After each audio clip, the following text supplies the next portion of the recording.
कागदोई block Congress के अध्यक्ष प्रसून बनर्जी कहते हैं वे लंबे समय से यहां बैठे हैं। सरकार को कुछ कदम उठाने चाहिए। पूरे राज्य में इसके खिलाफ आंदोलन शुरू हो गया है। नई सरकार ने बुलडोजर पॉलिसी शुरू की है। बुलडोजर लोगों पर चल रहा है। पिछले 2-3 दिनों से बारिश हो रही है। लोग कहां जाएंगे?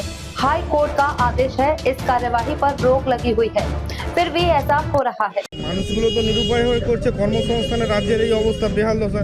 এরা দীর্ঘদিন ধরে এখানে বসে আছে। আলাপ আলোচনার মাধ্যমে একটা সিদ্ধান্ত নিতে পারতো সরকার। অলরেডি এই নিয়ে রাজ্য জুড়ে গোটা সমস্ত জায়গায় আন্দোলন শুরু হয়েছে। নতুন সরকার বুলডোজারের রাজনীতি শুরু করেছে। সেই বুলডোজারের মানুষকে চাপিয়ে দিচ্ছে। মানুষের সাথে এই বর্ষা, ভরা বর্ষায় 2-3 দিন ধরে এখানে এত বর্ষা হচ্ছে, মানুষ যাবে কোথায়? এরা জিনিসপত্র সরাতেও তো টাইম লাগবে। তাছাড়া হাইকোর্টের অর্ডার একটা আছে যে এই মুহূর্তে আপাতত এটাকে স্টে করা আছে। কেন এরা করছে সেটা বলতে পারবে। ইতিমধ্যে কয়েকজন অ্যাডভোকেট কথা বলেছেন। আমি আমাদের অ্যাডভোকেটকে ডেকে পাঠিয়েছি, উনি আসছেন স্পটে। দেখা যাক কী হয়। একবার কথা বলবো আমি অথরিটির সাথে। একটা স্টে অর্ডার আছে, হাইকোর্টের একটা লাস্ট অর্ডার আছে। সেই অর্ডারে বলা আছে যে এত তারিখ পর্যন্ত এই কোনো ইনিশিয়েটিভ অ্যাকশন নেওয়া যাবে না। তার বাইরে গিয়ে রেলওয়ে অথরিটি কেন এটাকে করছে সেটাই হচ্ছে মূল ব্যাপার। দেখে আমরা কথা বলার চেষ্টা করছি। আগামী দিন হ্যাঁ, আগামী দিনে এই এলাকার মানুষকে সংঘবদ্ধ করে যা রেলের এগেনস্টে করতে হবে। দেখুন, ভারতবর্ষের সম্পত্তি ভারতবর্ষের মানুষের।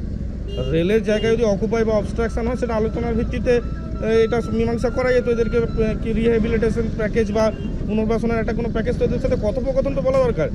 এখানে আছে স্থানীয় অনেক লোক আছে, আমাদের পার্টি এখানে বিমানদা আছে। এরা সবাই দীর্ঘদিন ধরে কোপারেট করছে এরা রেলের সাথে। কেন রেল মানে আনকোঅপারেটিভ একটা অ্যাটিচিউড দেখাচ্ছে সেটা বুঝতে পারছি না আমরা।